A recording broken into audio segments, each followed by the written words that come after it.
Guys, welcome back to Trof training. I'm Kirti. You know the drill. If you haven't already subscribed to our channel, go subscribe right now because we post videos related to business and finance every week. In the last video, we spoke about mutual funds and its types.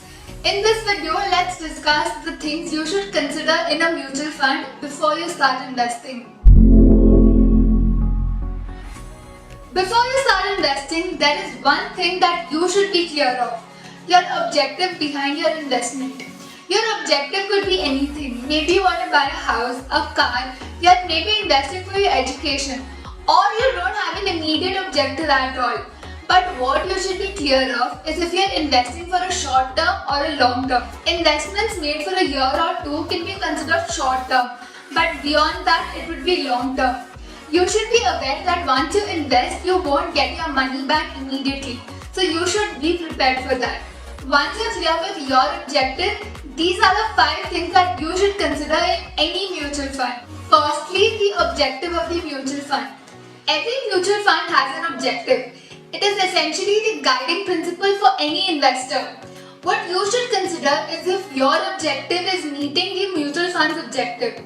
For example, consider you're investing only for 3 years and the objective of the mutual fund is to give you 50% return in the next 10 years. Do you see the gap here? You cannot invest in such mutual funds because it does not align with your objective. The second thing that you should consider in any mutual fund is its type. If you don't know the different types of mutual funds, watch our previous video. I'll also attach the link in description. But what you should know is the type of mutual fund you're investing in. Is it open-ended or closed-ended? Is it debt-oriented or equity-oriented? You should know what type of mutual fund you're investing in and does it align with or conflict with your objective. The third thing that you should check in any mutual fund is its loading charges. Loading charges are the charges you pay to buy or sell units of the fund. If loading charges are zero, you do not have to pay extra money. This is just one of the things that you should be aware of because it gives you an idea of the extra expenses that you will have to incur.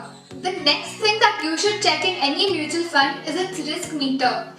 Every mutual fund self-assesses its risk and displays based on a SEBI mandate.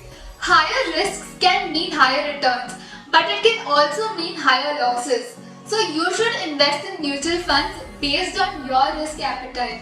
The last thing that you should check is the overall investment made by the fund manager.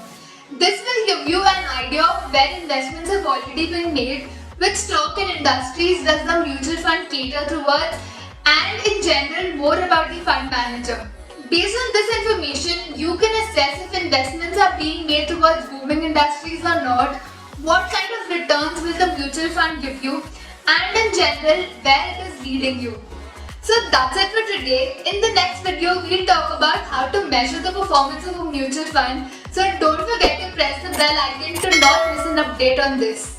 If you like today's video, support us by liking, sharing and commenting on this video. And don't forget to subscribe to Trof Training.